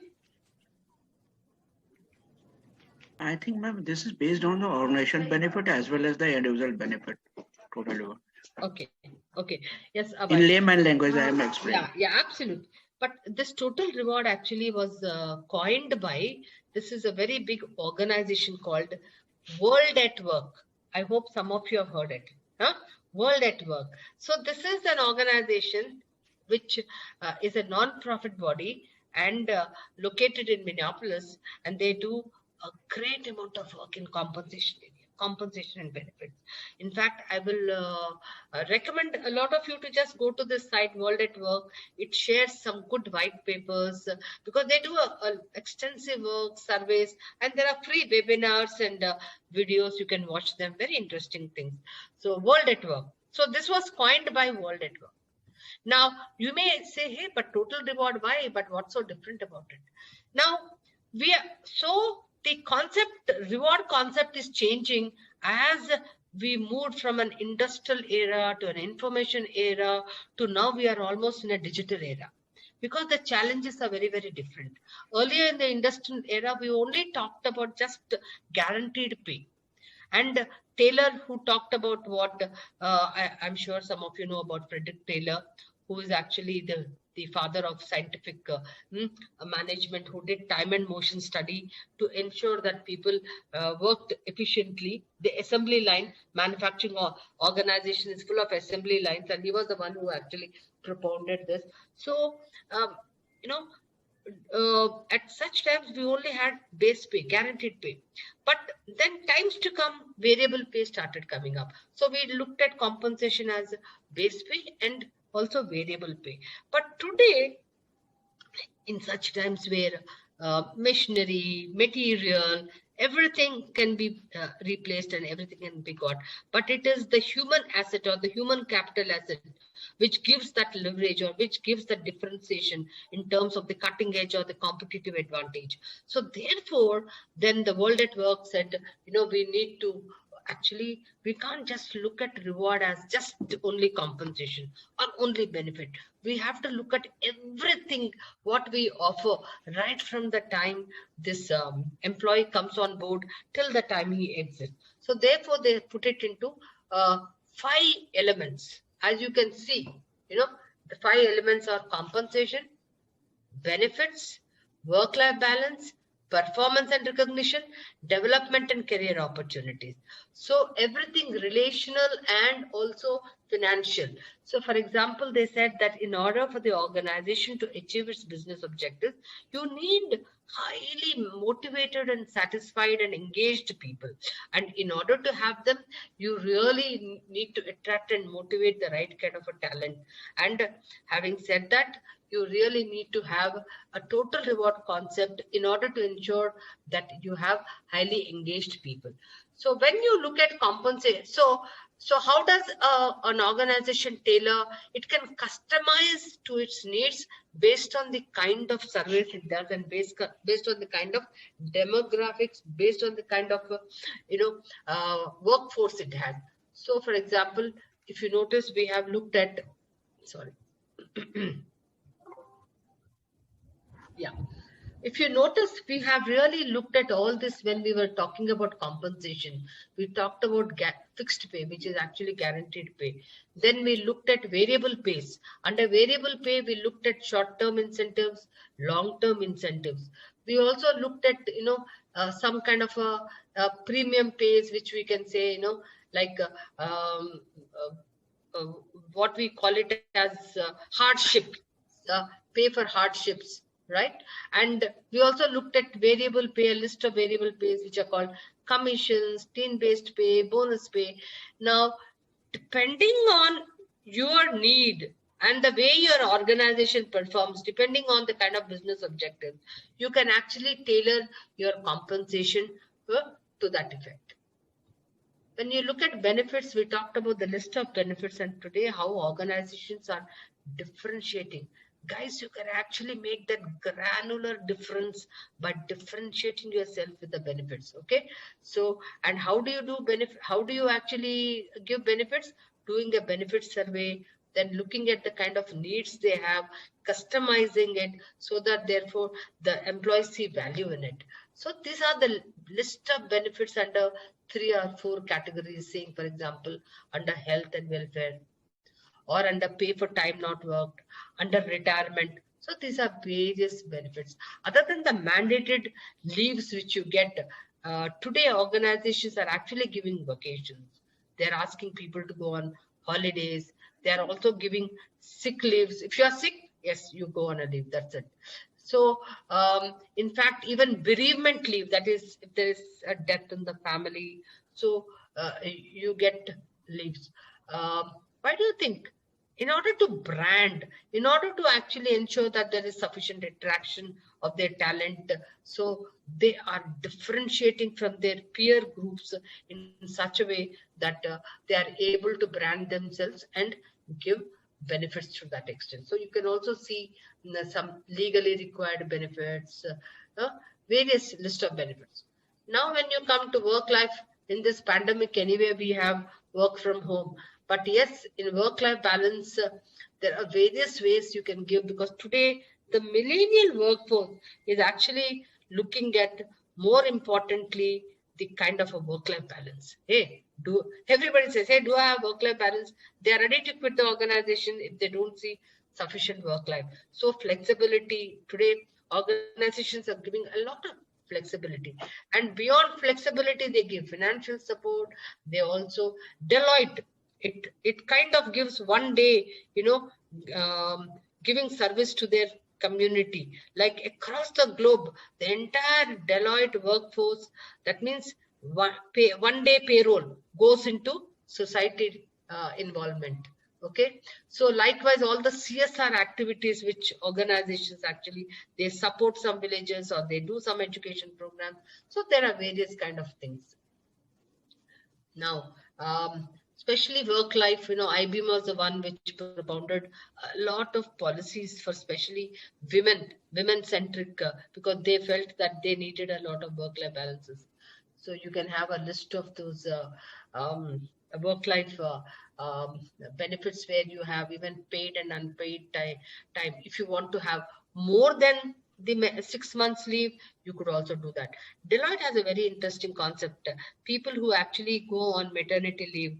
Now, if a lady employee, female employee is working on a very high stress job, she can actually quit and join or take up a role which gives her, less of a stress or less of a pressure, so that of course she gets paid to that extent. But and then whenever she's ready, she can again come back, spring back to her original job. Likewise, even IBM actually extends a lot of these kind of options to their female employees. Then today, work-life balances go beyond just flexible work hours, health and wellness, caring for dependents, financial support, likewise. Now, the most important thing which you can look at in total reward strategy is that it also looks at the recognitions and also the way your performance is done or reviewed or planned. So the kind of recognition and the kind of appreciation you get in your entire performance and recognition. That's one of the element of a total reward concept. And not the least, you're also emphasizing on training, development, career opportunities. So today organizations are looking at what are the kind of a career growth, what are the kind of developmental needs. You are using a lot of HR analytics to look at, hey, if I increase the number of training, does the competency go up? So therefore, if the competency goes up, so is there an impact on the performance? So today people are linking training with their business outcomes. So doing all the statistical analysis, so that there is an ROI established. So learning, training and development has become a very important strategic component of the entire HR function. So you can see coaching and mentoring is increasing a lot, because ultimately as a competent person, you are taking an employee at a particular cost. Okay, it's like a machine you're buying. Now you want him to produce or increase his performance or productivity to the highest level. So how do you do it? It is just not paying some base salary or instituting some variable pay. So you need to look at various other aspects of it to ensure that this person who is on board will actually perform to his best. So that's the concept when you're talking about a total reward strategy. That is, if you are spending an X amount of money in your payroll cost, are you getting the return? What is the return are you getting in terms of productivity, in terms of revenue? So what are the various things? When you buy a laptop, you expect certain things, right? So likewise, when you are bringing people on board at a certain payroll, so you are spending certain payroll cost month on month. So are you getting your return? So how are you ensuring that? Okay, so this is all about a total reward concept. Okay, guys. So any questions? Because I wanted to leave some time to, take up some kind of a doubt, clarification or so that in totality, then we can wrap up. Okay. Yeah, it's open to the participants. You can actually talk about any challenges, any doubts you have. Anything not only in relation to today's session, but also with the previous sessions. Yeah. Yes, Lena. I would like to know how you calculate the payroll cost versus what are the returns that you got out of the cost that you've spent. You know, when the last point that you mentioned, how do you calculate that? How do you calculate that? Yeah. Now, one thing, when you do analytics, like for example, this best buy. So the concept is I narrow down. So if you look at why I'm actually giving that example, the best buy was able to prove, saying that if I increase by 0.1% of the engagement satisfaction index, I am able to showcase $100,000 of increase of operational revenue in a particular store. Got it? Now, if I were to do the same analytics across all the stores, it becomes difficult. So what you should do is you should narrow down to just taking two variables. Are you getting me? Are you getting my point? Because then you will narrow down lot of assumptions and presumptions. So narrow down to, would you want to look at wage cost is one thing. Now, what you want to check, say for example, benefit. Benefit cost. Okay. So you will look at the entire benefits, right? What are the key benefits you're giving? Look at only one benefit and look at, say for example, the usage of that benefit, right? That is a starting point, saying that, hey, is there a sufficient usage? Okay. For example, if you are looking at wage cost is so much,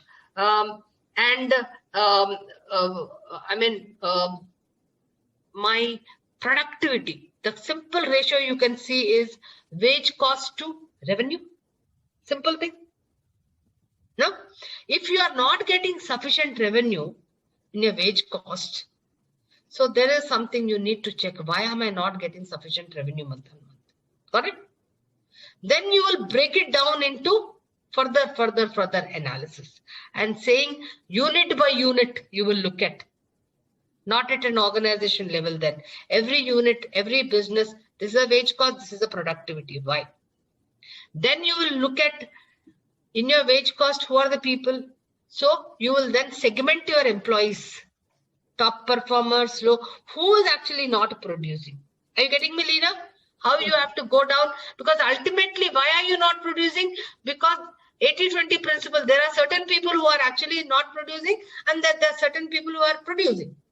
So you have to identify who are your top performers who are actually increasing the productivity and who are those people who are not increasing your productivity but adding to your wage cost.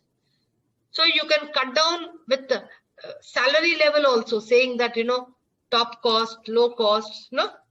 So you have to start segmenting. So in compensation, typically you can look at comp ratios. You know what comp ratios I explained to you, right? So if you have high comp ratios, what are high comp ratios? That means people are who are sitting on high salary. High salary. No, but at what level and what productivity are they? No. Right. Then you can also look at comp ratios. Then you can also look at operational expenses. Your expense vis-a-vis the operational expenses. Okay. So compensation analytics one can look at. Okay. Is that yeah? Is that the clear to question? I would be. Yeah. Or if I let someone else ask and then I'll ask. No, is that clear to certain extent, Leena? Yes, that's because when clear. you first asked, it is very broad. You can't eat an elephant just like that. You have to break it up and eat. Right. Otherwise, it looks too big. No, like for example, if I go back to the management asking for, like, say, I want to add these positions, okay? So, and this is something that I'm unable to prove and help me. If I want to add 2 positions, they immediately shut down asking me, you know, what is the return? Right? No, but you have to first of all, before even you say why do you want to, you do your devil's advocate. Why are you adding these positions? In what way are they going to? I'm trying to budget something. I mean, say I'm doing a reorg in my own way, where of course we do it as an organization. But say for example, I'm trying to budget for that position, for that 2 position. I'm trying to have a buffer. So I'm posed at this question: why? Every time you ask for a one full-time employee headcount, you want to increase, the first thing the MD will ask you, why do you want to increase Why it? do you want to Like add the any MD. So it needs a lot more data, Lina. We can actually take it if you want little more data in terms of if you really want me to help you with it. Okay, because this is very, very broad. There are many variables in it. Right? There are many variables in it. Ifs and buts. Okay. So maybe I can take it offline. Yeah, absolutely. Absolutely. Anybody else? Kundan? None. Ma'am, sometimes it is like, how to calculate the percentages or how to be confident that how much percentage to assign. What is this, Monali? Just can you? Yeah, so when we are designing these benefits, so how we should give the percentages to or during this variable thing, how much weightage to give to which parameter? Best is whenever we are doing a salary survey, then what happens, you typically get to understand what are your peer companies doing. A, what kind of variable schemes they have. B, what percentages are they doing. Okay. C, even what kind of benefits. So when you do a survey, you get all this information.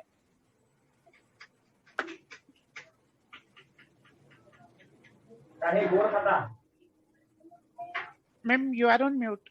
Nirmala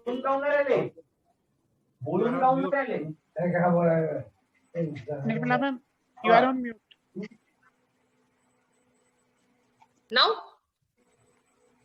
am I audible? Okay. So I don't know if I was able. So the first thing is when you do a survey, you actually get to know, you compare yourself with the peers, right? Comparators. So that will give you a starting point as to, I told you about something like, a compensation philosophy. So when you are actually having a compensation philosophy and a compensation pay policy, it all depends on, so if this is what my competition is doing, so what is that I need to do? Got it? So that gives you a starting point. Then thereafter, you also do some kind of a benefit survey with your workforce. Segment it, not everybody. So what kind of a benefits at what grade level? Do a survey. You get to a understanding as to what is the kind of benefits my people want. Okay. Then you have competitors data. Then you may take a call on that. So that's how you design a benefit survey. Okay. Then you constantly evaluate it. Ma'am, I have a query. Yeah.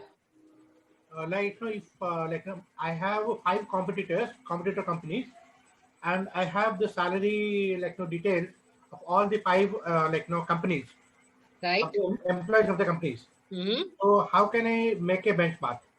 How to calculate and how to make a benchmark? Abhay, can you just come again? I have a company name called A. Okay. And I have 5 competitors. And I have the salary of all the 5 competitors. Got it. Make a benchmark. Yeah, I told you, I shared an Excel sheet explaining. Very important question. I think a lot of people now, for example, I am looking at, say, HR head. I'm paying certain salary. Okay. Right. Now, Abhay has actually looked at 5 companies, because when you're doing a salary survey, say, for example, HR head, you've got salaries of 5 HR people. Is that so, Abhay? That's correct. Can I give you an example? Can I give you an example? HR head. I'm just taking a position. In our company, suppose HR in our company is getting X amount. 80 lakhs. 80 lakhs. And our competitors, 5 competitors, somebody is giving 60, 50, 90, excellent, and then 40. Excellent. So how can I actually make a benchmark? Excellent. That's a very good question, and I think that you have not got it clear, and this is very, very important, critical. Even Monali wanted that, I guess. Now, please understand, when you are doing that benchmark, it is only what? Direct pay. Got it? Base salary. Okay? that is one fundamental assumption you have to do. You should not calculate variable pay and all. We will take it one only. It is only base pay, you can say that. Yeah. Now what you need to do, go on an Excel sheet. Okay. Now what you to do, you have to now calculate. If I showed you A, B, C companies, entry level software. So just put all those 5 companies, and what you do, you calculate the percentile. So these 5 companies will give you what, which is at a 75th percentile, which is at a 50th percentile, which is at a 25th percentile. You are benchmarking within those 5 companies. So within those 5 companies, there will be a company which will be rated as what, 100th percentile. That means that is the highest paying company. There will be a company which will give you, say, maybe 25th percentile. Are you getting me? Abhay, did you get me? Yes, ma'am. Yes. Huh? This is the best practice. I showed you one day I'm saying, I showed you in the second session or third session where I was helping you to calculate, say for example, there were 10 companies and I dragged the data and helped you to calculate, because that is very important. You have to first of all calculate that percent rank and percentile. You recall? Do you recall in my session I taught you how to do percent rank and percentile? Yes. Because when you do percentile in those 5 companies, then you put what is 25th percentile, what is 50th percentile, what is 75th percentile. Or if you want it further, you can also do from 10, 20, 30, 40, 50, 60, 70, 80. So that data you can calculate into percentiles. You have to convert it into percentiles. Then you have to see 80 lakhs. And say, hey, where is this 80 lakhs appearing there? Whoever, I think Abhay asked me. Now are you now connecting? So if your 80 lakhs is appearing at the 75th percentile, that means you are paying 75th percentile. If your 80 lakhs is appearing at 80th percentile, that means you are paying 80th percentile. Got it. Guys, have you understood? Okay. Because this is a very, very critical thing in benchmarking. If you don't get this right, because you use Excel to do this. Okay.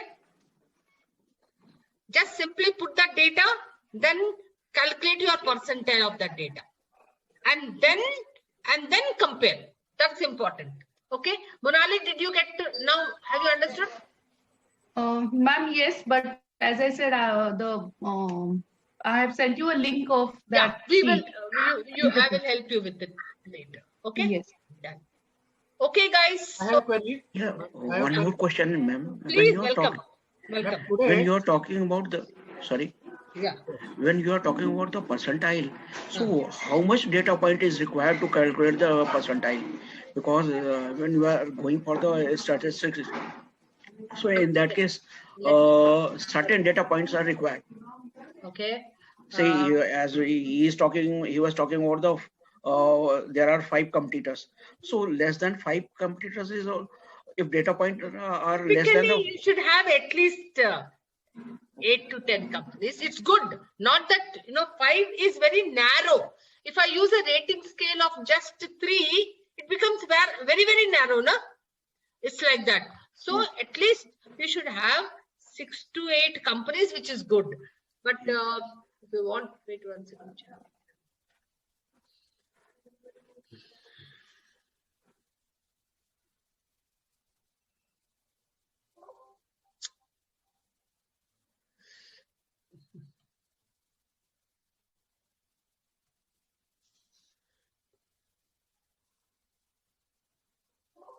Oh, what happened?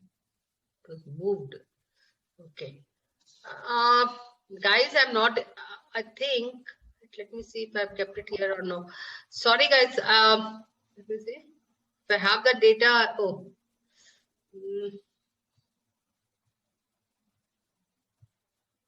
no, I don't have the data here. So what I will do, maybe if you want more clarity, because this is very important when you do salary survey and when you do benchmarking, because you can't just benchmark just saying 1, 2, 3, 4, 5. No, it has to be converted into percentile and calculate at 25 what is the amount, at 50 what is it, at 75 what is it, and at 100. Then you can actually then compare your amount with that percentile. That's how it is to be done. Okay, I don't know if people have understood, or else I will send you a dummy data. Okay, or otherwise still, why don't you send me the dummy data? I will do it and send it to the entire group. Sure, ma'am. Huh? Because So when we are seeing the data of engagement through Gallup, so for a reporting manager, at least 5 reports shall be there. So same thing I am talking about when we'll talk about the percentile, because in that case we are also talking about the percentile. So same thing I am also talking when you will go for the benchmark, at least how much minimum data means, how many minimum competitors are 5 to 8 companies is good enough. 5 to 8, it depends. 5 to 8 companies is good enough. That doesn't mean that if it is 100% you should have 100 companies. No, that same data, 5 to 8 companies, gets translated into percentile. Okay. So you can always send me the data, and that will be useful for the entire group. I will just work on an Excel sheet, step 1, step 2, step 3, and send it across. Okay? Sure. I have a question. Yeah, Venkat, yes, Venkat. Today you have explained what we call that budgeting. Budgeting. Yeah. So you have explained that it's now 256 millions.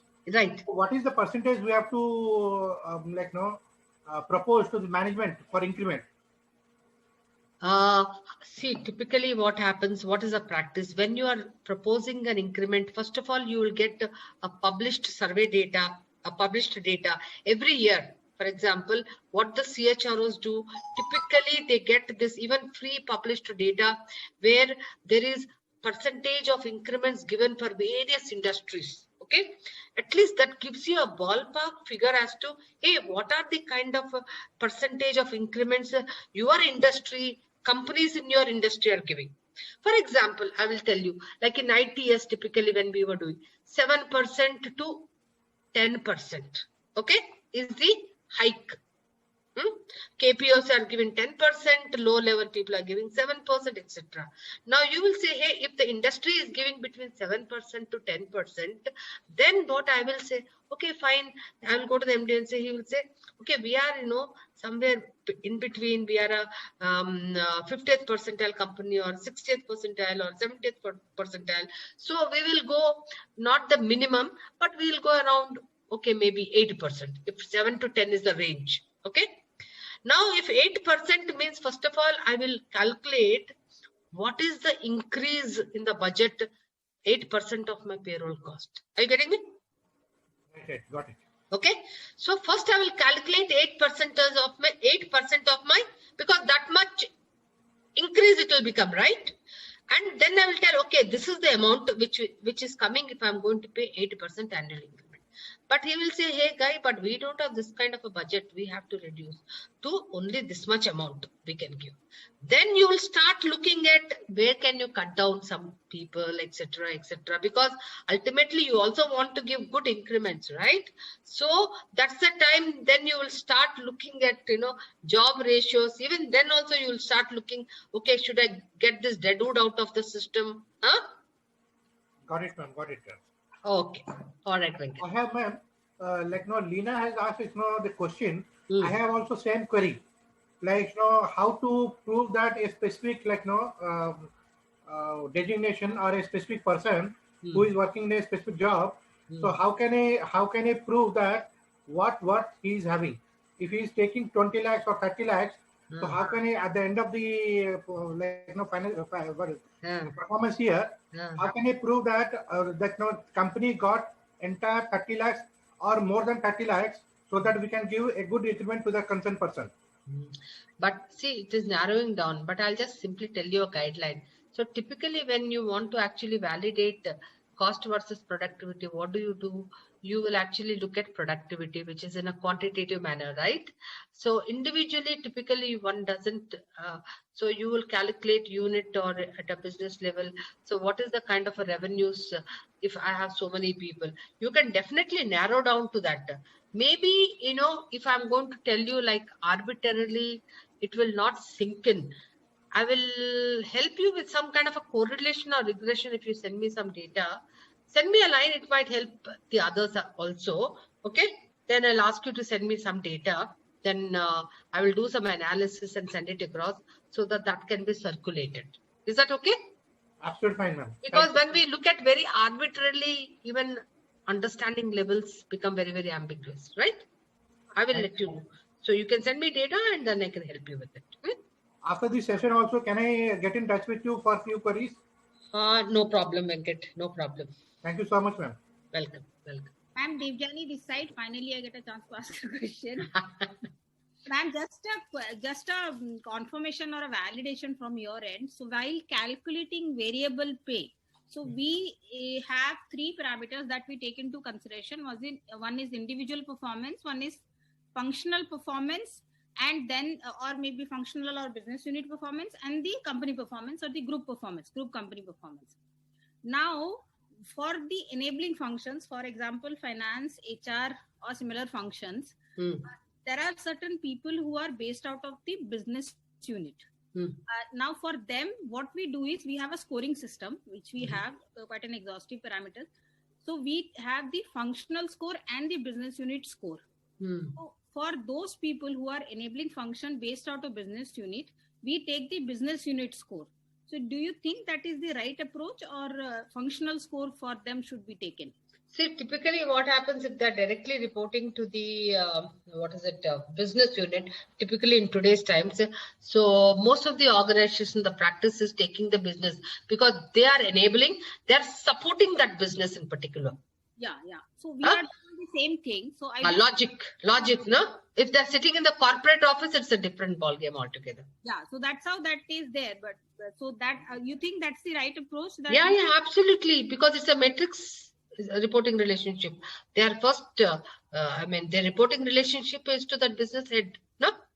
Okay. Ma'am, one more thing. The way you had actually shared the OneNet online, wherein you have the roles, most of the roles kind of described. Any websites that we can refer for Comp and Ben? Anything that you suggest we should refer? While whatever your can I give it to Vilma so that she can pass it on to you? Okay. Some free sites. Yeah. Just for in terms of any knowledge enhancement. Sure. Absolutely. Knowledge is free, and you should always, people who are enthusiastic must actually learn. So I will share some sites, whether it is some data, whether it is some white paper articles. Please feel free. You can in fact create a group, WhatsApp group, and you guys can actually share so that I think as it is you all have, you can update yourself, it will be a group effort. Okay. Guys, thank you so much. It was so interactive, and I think I really enjoyed being with this group, and wish you all the good luck, and hope you have really bright careers in Comp and Ben.